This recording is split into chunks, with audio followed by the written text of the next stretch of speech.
Olá, olá pessoal, tudo bem com vocês? Estamos aqui com mais uma videoaula e agora o tema vai ser a cultura japonesa. Vamos estudar um pouco mais do que vem a ser essa cultura tão rica, né, tão valiosa e às vezes tão pouco estudada, né, por nós, alunos, professores, pesquisadores de modo geral.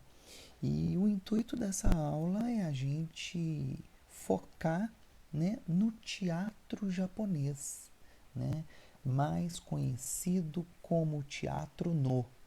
E aí nós vamos entender, né, o que são, por exemplo, as katas, né, que é um tipo de técnica que é passada de pai para filho, como se diz, né, de atores mais velhos aos atores mais novos, que funciona como uma partitura, né, tanto na música quanto no teatro, quanto na dança existiam as famosas partituras. Nós vamos entender um pouquinho o que é isso. Vamos entender as xilogravuras japonesas também, muito interessante, né, de ser discutida. E vamos, de modo geral, falar o quão importante alguns elementos da arte estão presentes na cultura japonesa, ok? Então vamos que vamos e bons estudos para a gente. Bem, a primeira coisa, nós vamos falar da origem do teatro no. Por acaso vocês já ouviram falar desse nome? Não é muito comum, né? Nós escutarmos no nosso cotidiano. Bom, então vamos lá, né, gente? O teatro no surge por conta de um teatro circense bastante popular, né? E era bastante utilizado esse teatro lá no Japão. E esse teatro circense era chamado de Saragaku, tá? E foi criado por Zeami e seu pai Kanami, tá? Muito importantes. São duas figuras importantíssimas dentro do teatro no, sobretudo, né? E é interessante a gente dizer, gente, que a palavra no, né, é uma palavra japonesa que significa habilidade, talento. Então, quando os atores estavam interpretando, nenhum outro elemento ah, em cena, como por exemplo os instrumentistas, o coro poderia se sobressair, né? Ah, ao invés de ser o ator. O ator tinha que ser o primordial. Ele era o foco da atenção, tá? Porque ia falar exatamente dessa sua destreza, dessa sua habilidade. Então, é daí que vem a palavra no. Surgiu no Japão, né, no século XIV, e até hoje é praticado. Inclusive, foi reconhecido pela Unesco como Patrimônio Imaterial da Humanidade. Beleza? Bem, pessoal, aí nós vamos ter algumas características do teatro no. Uma delas é que o teatro no absorveu elementos de crenças e rituais do budismo. Olha que interessante. O shintoísmo, que é uma antiga religião japonesa, em que as suas divindades representam as forças da natureza, e também os modos de vida da nobreza militar que dominava no Japão nessa época. E é uma combinação de elementos tanto da música quanto da dança e também da linguagem do teatro, né?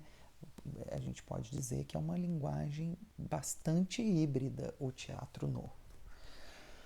Além disso, nós vamos perceber que em seus textos, né, nas dramaturgias, não só na dramaturgia, como no próprio figurino dos atores, né? O cenário sempre vai fazer alusão aos costumes dos japoneses, né? Algumas histórias clássicas. O teatro no também é inspirado em mitos, textos medievais japoneses. E olha que interessante, não era permitido improvisações durante o teatro no, que é aquilo que a gente conhece, né, gente? Hoje em dia, quando a gente vai fazer um teatro, né, o ator ele tem que estar muito atento porque ele pode improvisar caso ele erre o texto ou ele esqueça o texto ou acontece alguma coisa em cena que ele vai ter que dar aquela driblada, né, que a gente chama de improvisação. Então, no teatro, isso não deveria acontecer em hipótese alguma. Além do mais, gente, tanto as músicas, as composições, né, assim como o trabalho dos atores, e também as danças deveriam seguir partituras. Essas partituras se chamavam katas, que em japonês significa forma. Bom, como é que era isso, gente? A gente precisa entender, principalmente, que o termo kata era usado para designar determinada sequência de golpes, principalmente em artes marciais japonesas, como karatê, por exemplo, né? Que é um tipo de arte marcial bastante conhecida, né? Pelos brasileiros. E nós temos que tentar entender que o kata era transmitido ao longo dos séculos pelos atores muito mais experientes, que na verdade eles eram considerados mestres, e esses grandes mestres passavam para aqueles atores novatos, né? Então, e com isso a gente percebe que são movimentos extremamente precisos, né? É, com muito ensaio, né? E isso fazia com que eles pudessem compor o personagem, como, por exemplo, caminhar ou atirar uma flecha, até mesmo chorar, né? E nenhum ator jovem poderia, dentro de um grupo tradicional, inventar um jeito diferente de fazer as suas ações do seu personagem no palco. Tudo era ensaiado, tudo era imitado. Você tinha que imitar o ator mais velho que estava passando para você todas aquelas tradições, né, aqueles movimentos, aqueles gestos minuciosamente pensados e também gestos simbólicos, né? Bem, pessoal, nós vamos ter alguns elementos do teatro no que eu gostaria de colocar em consideração. E quando a gente fala elementos do teatro no, eu quero dizer principalmente a dramaturgia, por exemplo, o cenário, que eu acho que é bastante interessante para a gente analisar. É entender o fazer cênico como um todo, né? Então a gente tem não só a dramaturgia quanto o palco, como o trabalho do ator, né? O figurino, alguns adereços, tudo isso é que compõe o fazer teatral. Primeira coisa que a gente tem que saber é que a dramaturgia, para quem não sabe, é o texto escrito pelo dramaturgo, que é o texto que vai ser encenado, né? Que vai ser interpretado pelos atores. Então, a primeira coisa que a gente tem que saber é que essa dramaturgia do teatro não foge do realismo e geralmente aborda temas espirituais e sobrenaturais. É um texto muito pesado, ao mesmo tempo poético, melancólico, cujos personagens falam o japonês antigo. Olha que interessante. E aí, olha para você ver. A gente pensa assim, tá, eles vão falar o japonês antigo, mas o público vai entender de forma clara. Não, é aí que vocês se enganam. Porque as pessoas tinham muita dificuldade de entender o texto, principalmente o canto deles. E é por isso que eles sempre pesquisavam sobre o assunto que possivelmente seria abordado nesse teatro no, e inclusive durante a apresentação o público recebia uma versão atualizada do texto, né? Ou seja, escrito de forma simples que todos pudessem de fato entender o que estava sendo abordado ali, né? Outra coisa que é interessante nós abordarmos aqui, gente, principalmente é a questão dos elementos do teatro no caso, os atores. Olha que interessante. Os atores eram homens, as mulheres não interpretavam, e os diálogos se davam em torno de dois atores. Não é que era a regra dois atores, mas era da seguinte maneira, eram duas estruturas que existiam. A primeira delas, gente, é que existia o protagonista, tá? Esse protagonista era chamado de Shite e ele tinha um companheiro chamado Tsuri. Normalmente era ele que usava os figurinos mais extravagantes, somente ele que poderia usar as máscaras, tá?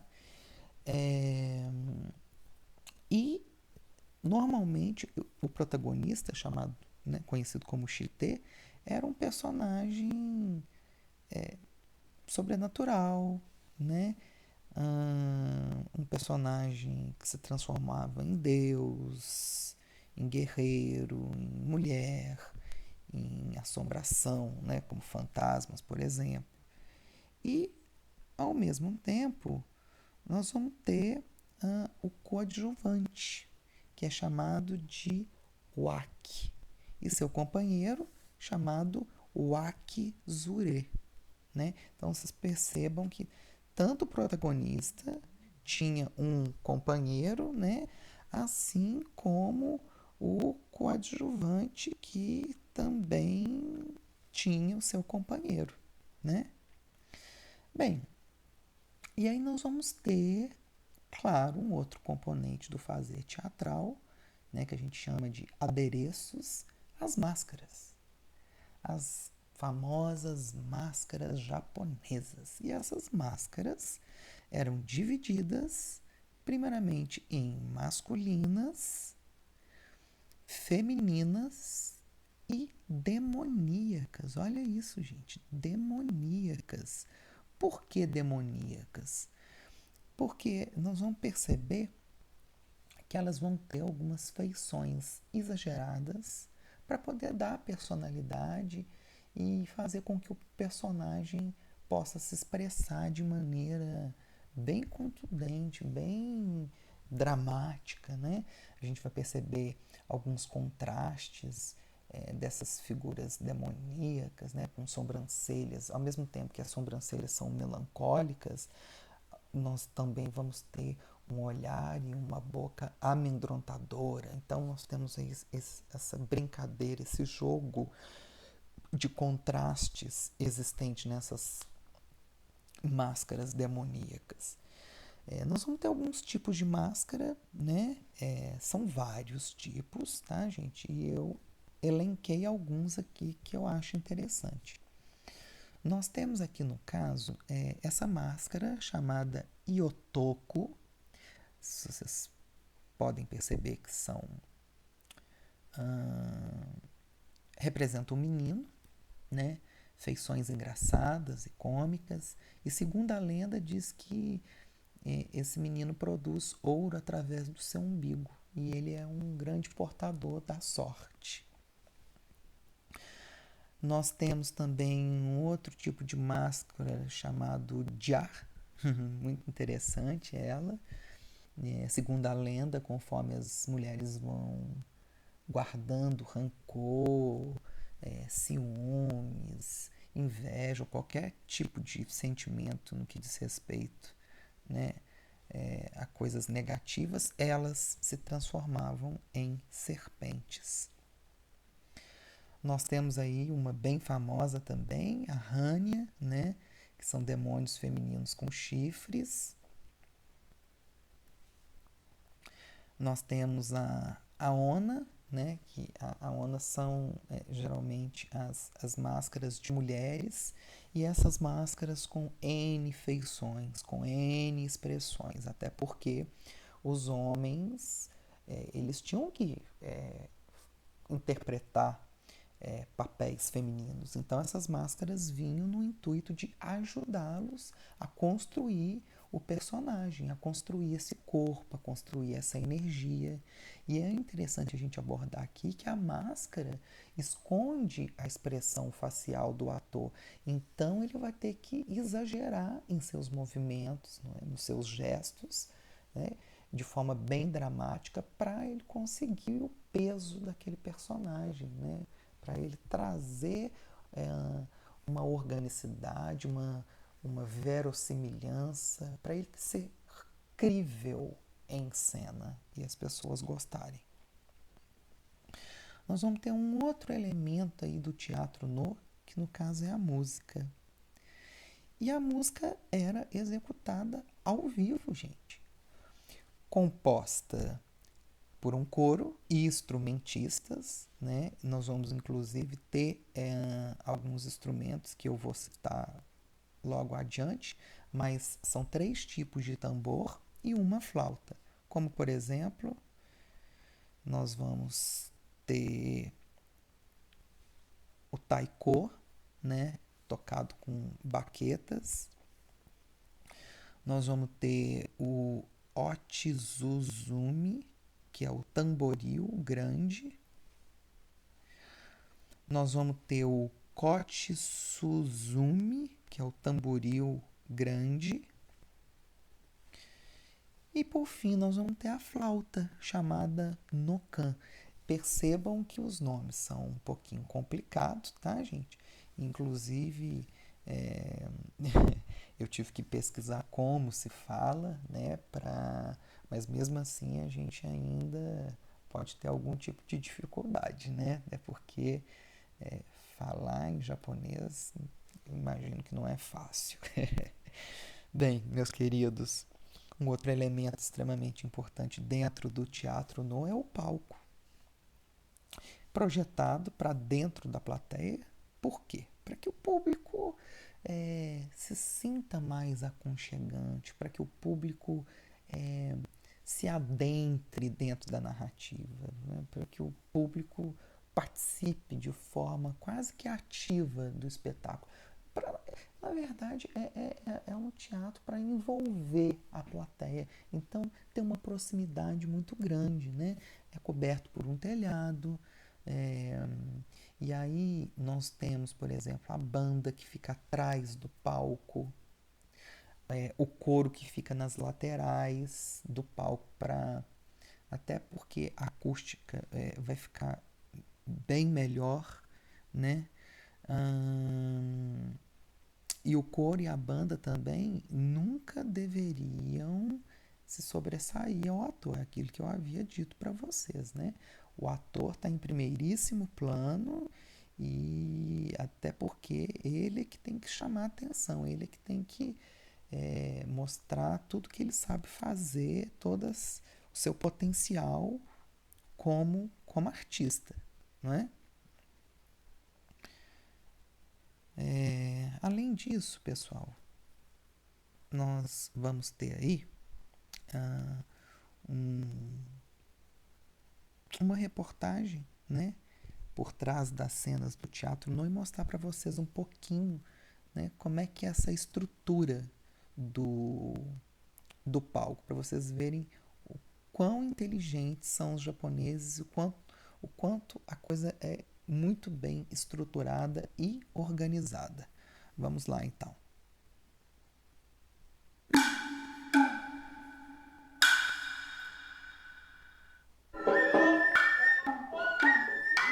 a arte clássica japonesa No. Com sua forma aperfeiçoada no século XIV, No lida com temas universais de vida e morte. Originalmente, o No era um requiem.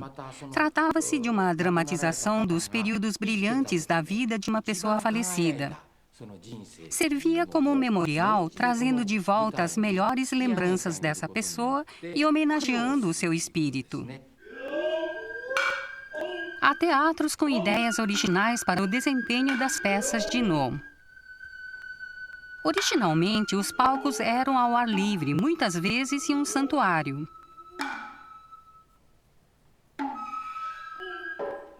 É por isso que os palcos de No são cobertos por um telhado.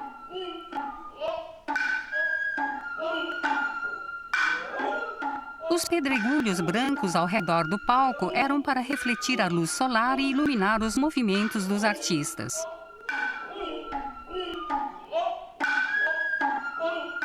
A ponte Hashigakari leva ao palco principal.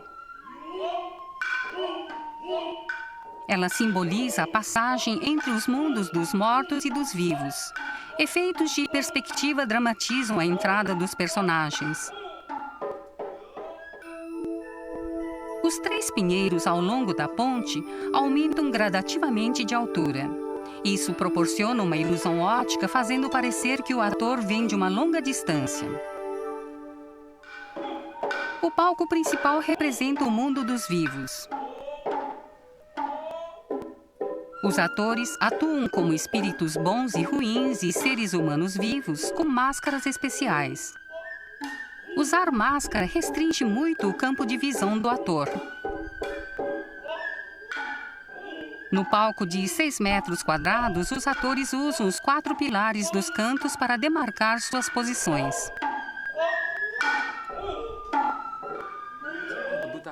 Quando entramos no palco, sabemos quantos passos devemos dar à frente para estar exatamente naquele ponto desejado.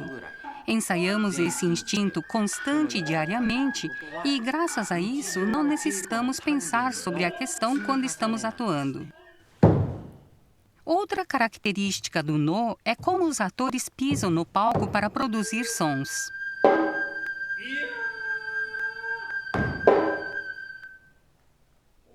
Sob os palcos tradicionais, há vários potes de barro meio enterrados. Eles têm 1 metro de comprimento e 90 centímetros de diâmetro.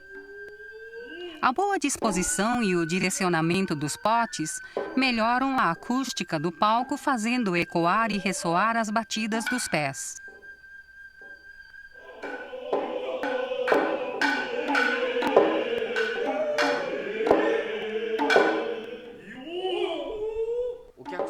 O público tem uma visão clara do palco a partir de todos os lados e não há cortinas. Não existe, na verdade, a parte frontal do palco. Os atores e os músicos muitas vezes cantam, dançam e mostram suas costas para a plateia. Para mim, um palco bem projetado é absolutamente essencial para a produção de uma boa peça de No. No, uma arte refinada, cultivada ao longo de 7 séculos, deve muito do seu fantástico impacto ao original design do palco.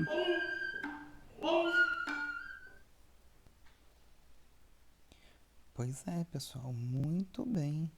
E aí, é interessante a gente destacar aqui também que nós vamos ter, tá,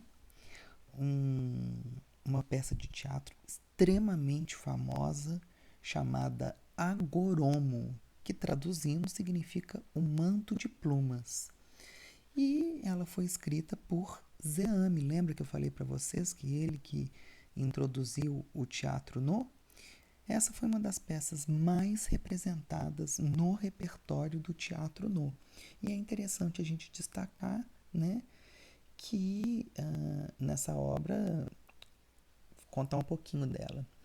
Existe um pescador chamado Arcuryo, que era interpretado por um ator coadjuvante,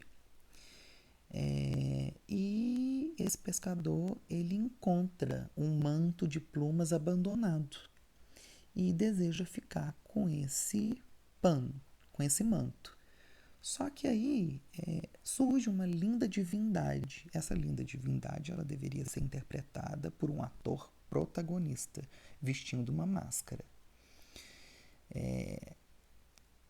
Essa personagem se chama Temin, que pede ao pescador que lhe devolva o manto. Afinal, sem isto, ela não consegue retornar ao céu. E aí o pescador pensa em devolver sob a condição de que ela apresente uma dança celestial. Ela aceita, desde que primeiro ele devolva o manto. E aí, desconfiado, o pescador teme que a divindade fuja sem atender ao seu pedido, mas é censurado por ela. Então é mais ou menos isso, né? Que se trata dessa peça extremamente famosa, tá, gente? Muito, muito, muito, muito famosa. O Zeame, ele até vai dizer que a arte do ator é como um desabrochar de uma flor que deveria ser cultivada ao longo de toda a vida, atingindo sua maior beleza na maturidade. Né? E por ele ter escrito diversos livros sobre a arte teatral, esse mestre do teatro não influencia até hoje muitos artistas pelo mundo. Inclusive, né, nós vamos ter uma grande repercussão do teatro no Brasil. Olha aí para vocês verem. Em 1939 foi fundado o primeiro grupo de no Brasil, o Akuyukai, pelo senhor Nobuyuki Suzuki. Aonde? Na cidade de São Paulo. O Akuyukai, gente, teve uma carreira muito importante, né? Ele contou com vários praticantes, vários atores, né? Em sua maioria das escolas Kanzi e Osho. E aí, ao longo de meio século, mais ou menos, o grupo manteve a prática do no e realizou mais de uma centena de apresentações até a década de 1990, quando ele resolveu encerrar suas atividades. Mas alguns de seus integrantes originais continuam a praticar essa arte até hoje e integram uma associação brasileira de Nogaku, que existe até hoje no Brasil. Nós temos, por exemplo, lá em São Paulo também, um diretor paulista muito famoso, que é o José Celso Martinez Correia, mais conhecido como Zé Celso, e ele fez também uma peça inspirada no teatro no, né, chamada Tanico, o Rito do Mar. Isso foi em 2008. E ele utiliza, nesse teatro, ele vai trabalhar com um texto tradicional no. E por que ele faz isso? Ele faz isso em homenagem homenagem mesmo ao centenário da imigração japonesa no Brasil, né? Bem, gente, além disso, é importante a gente enfatizar aqui que nós vamos ter dentro desse teatro nós vamos ter uma denominação do Kyojin. Kyojin era uma comédia japonesa completamente contrária ao teatro no, porque o teatro no tinha uma coisa mais pesada, mais densa, mais melancólica, e o Kyojin era um tipo de teatro muito voltado para a comédia, né? No intuito mesmo de aliviar a tensão existente nas apresentações de no. E aí a gente vai perceber que o Kyojin é um tipo de comédia que acontecia entre duas peças de no. Né? Então, na verdade, ela acontecia entre duas peças do no para poder tirar esse peso, né? Porque senão, imagina, a plateia ia ficar completamente desestruturada, tamanha emoções, né? Imagina só aquela coisa pesada, melancólica. Então tinha que ter um equilíbrio aí. E daí vem o nome Kyojin. E nós vamos ter também um outro nome, que é o Nogaku. O que era o Nogaku? Era a junção tanto do teatro no quanto o Kyojin. Né? Então era um outro tipo de teatro que existia lá no Japão. Essa junção do teatro no com o Kyojin, certo? Bom, gente, além, né, do teatro, que nós falamos muito aqui, a gente também não poderia deixar de dar atenção às xilogravuras japonesas, extremamente importantes, desenvolvida no Japão por volta do século XVII e século XX, inicialmente conhecidas como imagens do mundo triste, olha para você ver, pela abordagem de temas muito sérios, né? E com o tempo, essas xilogravuras foram se desenvolvendo e aí alguns artistas passaram a não abordar temas muito sérios, muito pesados, começaram a trazer mais temas fantásticos, mais belos, né, para sair um pouco, fugir um pouco da realidade.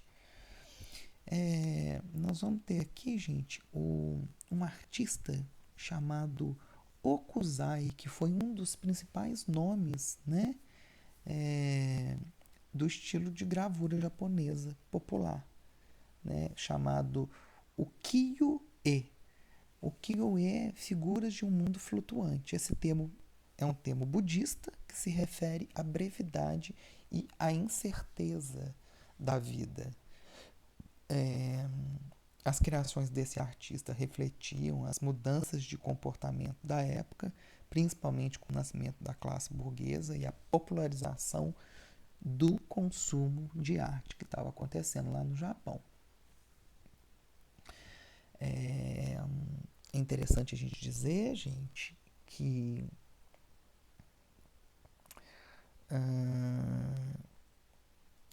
esse nome aí, o Ukiyo-e, era um estilo de gravura, tá, criado por esse artista chamado Okuzai. E é interessante dizer que todas as criações desse artista tinha uma temática muito variada, né? Porque se concentrava muito nas cenas do dia a dia das pessoas, né? Da vida urbana. Então enfatizava muito lutadores de sumô, as cortesãs, os atores do teatro kabuki, que também nascidos nessa época. Eles destacavam as cidades japonesas, paisagens, né? Retratavam inúmeras representações ali vistas, principalmente do Monte Fuji, que é um dos maiores cartões postais, né? No Japão. E aí, o que vai acontecer? Depois de um tempo, gente, com a popularização de métodos muito mais baratos, como a gravura em metal, a litografia e principalmente a fotografia, esse estilo de estilogravura, chamado ukiyo-e, né, que foi criado por esse Okuzai, cai em desuso. Né? Então, olha que triste. Um trabalho tão bacana, tão legal. Né? E é interessante enfatizar aqui também que esse estilo chamado ukiyo-e, feita pelo Okuzai, como é que era feito? Era usado como um papel de embrulho de porcelanas e cerâmicas exportadas para a Europa. E isso iria influenciar drasticamente pintores impressionistas franceses como o Monet. Né? Se vocês tiverem a oportunidade de conhecer esse artista que fez parte do impressionismo, né, vocês vão perceber que ele também vai ter uma influência muito grande desse estilo de gravura chamado ukiyo-e. Tá? Outra coisa que é interessante a gente enfatizar que essas gravuras eram feitas a partir de um desenho que era colado um bloco de madeira, por exemplo, né? E os espaços em branco entre cada traço eram bem escavados. Então, você tinha uma espécie de negativo do desenho original em madeira. E aí, esse negativo, então, seria colorido, né? E impresso. Então, era mais ou menos assim que acontecia essas xilogravuras japonesas. Nós temos um exemplo aí, ó, uma obra chamada Ameixeiras em Kameido, que é de um artista muito conhecido chamado Ioricige. Nossa, gente, é muito complicado falar esses nomes, mas a gente vai tentando. Bem, meus queridos, é isso. Eu tentei dar uma pincelada para vocês. Se vocês tiverem a oportunidade, assistam coisas no YouTube que se referem à questão da cultura japonesa, principalmente do teatro no. Nós vamos perceber que existe uma variedade de vídeos, né, que se trata deste assunto. Então é importante vocês conhecerem um pouco mais, né? E, inclusive no campo da dança também, né? Esculturas. Então façam isso porque vocês vão estar ganhando, né? E conhecimento é sempre uma coisa bem-vinda para a gente, né? Então, meus queridos, muito obrigado mais uma vez. Gostaria de agradecer o carinho de cada um de vocês, pedir para que vocês continuem acessando as minhas aulas, assistindo, né, fazendo as suas anotações no que diz respeito a dúvidas, tá? Essas aulas vão ser todas postadas no YouTube, então sempre estejam acessando lá o meu canal, o Didi Vilela. E é isso, vamos que vamos e bons estudos para vocês.